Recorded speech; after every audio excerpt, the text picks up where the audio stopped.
Hey y'all, it's Christy from Teadoddles here, and today I'm going to show you how to do foundation paper piecing, or FPP. You may see it abbreviated that way. And this will be using the block I'm using for my scrappy burr along for the end of this year, all the burr months. So first, let's say welcome new subscribers, welcome back subscribers. I'm happy to have you here with me in my maker shenanigans. I do like to do the sewing things, the yarny things, and the DIY things. So you'll see a little bit of all of that here on this channel. If you like to make things, you might like it here. All right, so for this pattern, you can go, I'm going to put the links down below, but you can go over to my blog and print it out. It is a free pattern. It will look like this when you print it out. You're going to want to cut it and keeping those borders on just like this, because that is the quarter inch seam allowance for when you put your blocks together. All right, so the other thing that you will need is a ruler, a rotary cutter, a postcard, or a thicker piece of cardboard, something like this. These work great for doing this. Some pins, and of course your scrap fabric. Okay, now foundation paper piecing allows you to make all these crazy seams. This one's a pretty basic one. It is numbered, and you put the fabrics on in the numerical order, so that you will be able to get the seams to look like it does on the printed piece of paper when you're finished. You will also be sewing on top of this paper, and your fabric will be facing the back side like this. Okay, it won't be facing the front. It'll be facing it'll be back sides facing together, and that's how you'll sew it. If you want a fussy cut or something, you have to hold it up to the light and see where it goes in here. That's what I usually do. I'm going to do that right now off camera so I can get this aligned correctly. And once I have it where I want it to be, I'm going to pin it. It stays in place. Now I'm going to take my fancy postcard and I'm going to align it with that line, and I'm going to fold the paper back just like this. Okay, I'm going to go ahead and do this right now because I want to cut the rest of this off to my seam allowance, so I don't have so much to work with. So I'm going to use my ruler. I'm going to align so I have a 1/4 inch seam, and I'm going to cut right across there and try not to move my ruler. It'll be okay. My seam doesn't go all the way down there. All right, so I cut that off, and now I need to pick fabric piece number 2. So I did fold that along the seam that abuts the number 2 piece, because that's the first seam you want to sew. I'm using this fabric for that. So all I've got to do, I can turn this over, and I know this piece is big enough to cover, but if I want to just test, I can kind of flip it that way to make sure it covers that whole piece whenever it's ironed back out. So I'll just place it right like this, and I'm going to put a pin in. I'm going to move my pin once I flip it over, and you can usually do that pretty easily without it falling out of place. I'm going to replace that pin so that I'm going through both pieces of fabric, and so now everything's aligned, and I can just go over to my sewing machine and sew that seam. And I'm going to sew from here, from point to point. I do backstitch in this. Typically you don't backstitch in quilting, but I backstitch in this to keep my threads from coming out. You can pull them through and tie it off if you prefer to do that, but I set my stitch length to 2.5, which is what I use when I sew quilts anyway. And so I'm going to go over here right now, and I'm going to stitch this, and I'll be right back and I'll show you what it looks like. Okay, I am back, and I'm going to go ahead and take this pin out, and I have stitched right along there. As you can see, I backstitched here at that point. I use the center stitch when I do this. I centered on my presser foot. It makes it easier to me. And then I just went all the way across, and I did go across this seam because this seam is, it'll hold my fabric down to the end. I didn't backstitch here. All right, so I have that first piece sewn together. So now if I flip it over and I push this back, that seam is sewn now. And I'm going to go over here to my iron. I think I forgot to mention in the beginning that you need to have your iron ready. So I'm going to iron that little seam right there. Okay. Now, I want to use some more of this for the other side. So I'm going to turn this over. I'm just going to cut. You can use your ruler if you prefer. I'm going to go ahead and use my ruler. Make sure I don't cut something wrong. And I'm just going to cut this excess off. And that can make it a little easier to handle when you're doing things. Especially if you want to use another piece of whatever fabric you have. I'll just cut that off right like that. Now, a little edge of the paper is okay. So now I want to do, let me turn it over. I want to do this seam. So I'm going to go ahead. I find it easier to get the seam allowance right with the piece of fabric before I sew. So I'm going to put my postcard down, fold my paper up, and see it pulls up them stitches right there when you do that. And then we'll cut it off again. I don't have to use a pin again because I've already sewn down the fabric. I'm just getting my seam allowance correct so it's easier to line up my next piece of fabric. All right. So now I've got to check when I sew this next piece on. I'd like to do it just like this. So I don't care about the direction of the snails, but I need to kind of flip it and see. See, that's not going to work because it doesn't cover up that little end, and we want the piece to fill in all of that. So I may have to get another piece of fabric, but let me look. So my seam only goes to here, right? So I don't have to go down the whole side. So if I turn it this way, I'm getting past where the seam ends. And then when it folds over, it's looking like I will be good. Okay? But let me just check because this is getting a little close. So I think I'll be good if I move that up just a little bit more. Because you want to make sure not only that it covers these ends, but that it crosses over enough here so that you can catch that piece of fabric when you put it in. That's the only tricky thing about this. When you're doing it, see, I'm slightly shy up here. I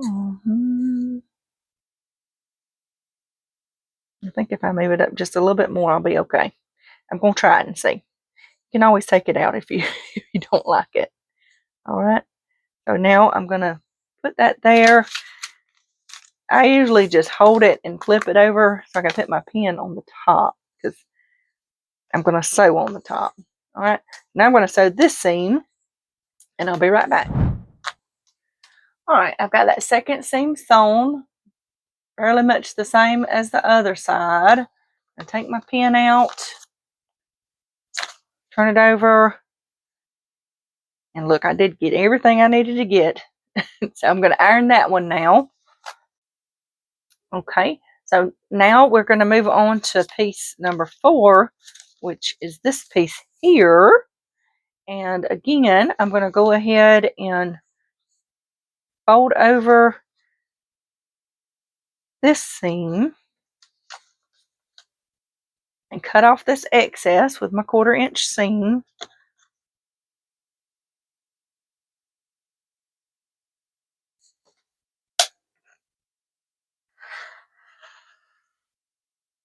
Just like that.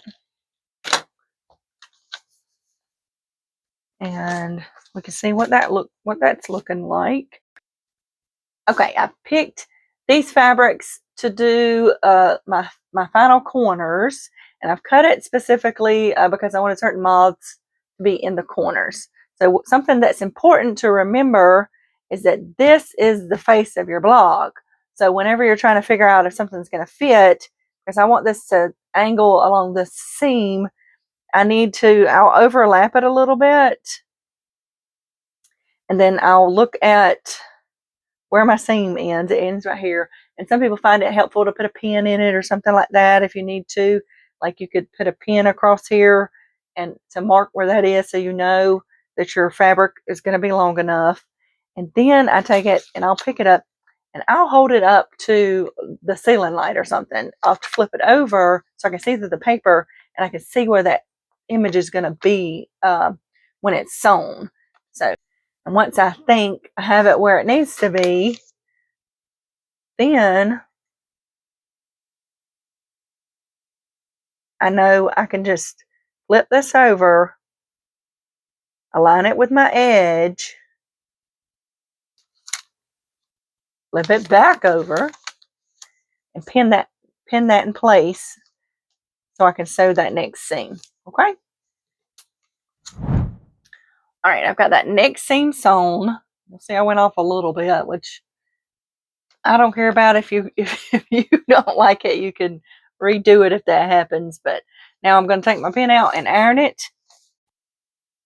Okay, so I've got my pieces sewn, and you're going to notice that this looks a little different than what I showed you previously, because when I sewed that other piece, I realized I didn't account enough for this end, and I almost left myself too short here, but it's within the margins, as I like to say, so it will catch just fine.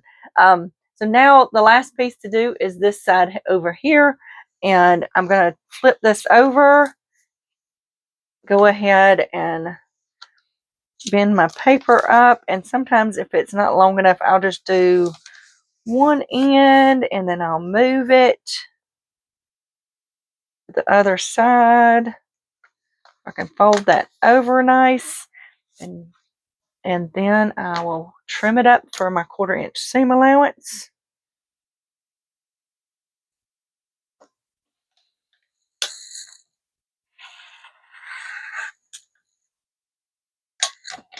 There we go.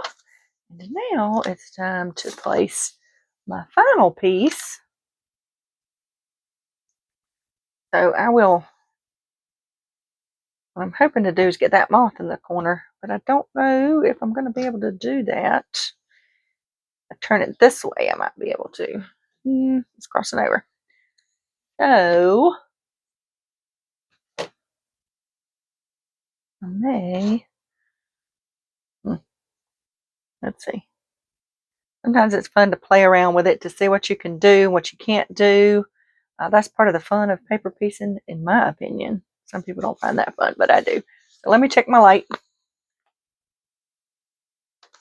All right, so that is a good placement for it, but I want to be sure that I'm sewing it in the right place along here. So this is what I do. I flip this over right along where my seam already was, because that's where it would lay.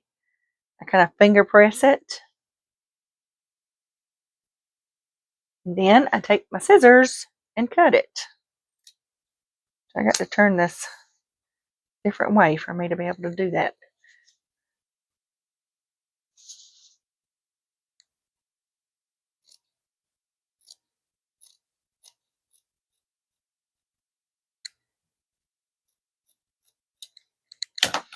So now I've got my piece cut where I need it. Take this away. I will put it back down and I will double check. You can pin along that seam line if you find that helps you figure those things out. And there it is. It's still not fully in there, but I think I'm going to be okay with it, because I don't want to cut another piece. So as you can see, it takes some practice to get this right. Even me, haven't done this before, still don't get things cut exactly right sometimes. This should work. let's go sew it and see what happens. Okay, I got my final piece sewn on, and you're going to have something probably looks a little bit like this. So I'm going to turn it over, and I'm going to just trim up all of these sides so I can have a square quilt block, or as square as it can be. Okay, on this last side, what you really should be doing is lining up your 1/4 inch mark with that line and cutting so you don't trim little edges off like I did. That's what you should be doing. That way you can keep your quilt block square. Not that you're going to use this again, but here we go. Here is our finished quilt block. I really love this together. This makes me think of fall. I know some other people may think different things make them think of fall, but this is going to be really cute in my kitchen. So now what do you do? So you don't want to keep this paper on here, because when you wash a quilt with paper on the back end, it's going to make a big old mess. So this is the fun part to me. All you do is, because you have stitches, it made these little holes, so it's kind of perforated. Yeah, you know what I mean. And you just pull it just like this. Voila! And I like to do it in the opposite order that I sewed. Usually that works the best, so that you don't have crossing seams and things. And then sometimes you gotta pull it out just a little bit.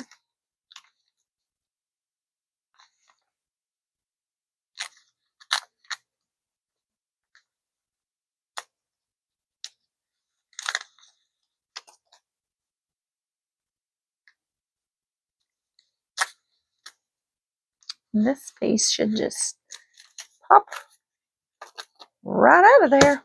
There we go. Now we just have our quilt block. So that is how you do foundation paper piecing. A little bit of how you don't do it as well. But this is a fun way to use up your scraps. You certainly don't have to use fussy prints like I did. I am proud of my mushroom, even if my moths didn't turn out exactly how I wanted them to. But so what you can do with these blocks, and I don't have several sewn, but you can sew them and you can put them together. I showed it in the blog post, and I'll show a little bit at the end how you can rotate these and make different patterns with your, if you put 2 different ones together and do different things with it. It's really fun to do. But I think this is a good size for a smaller pot. It's certainly not for a bigger pot, but like I said, we can put several together to make a bigger hot pad. So be looking for that video next week of how to turn this or any quilt block into a hot pad. And I hope y'all enjoyed this video. If you have any questions, please let me know down below in the comments. My email is also down below. So y'all remember to have a life lived creatively, and I will see you in the next video. Bye!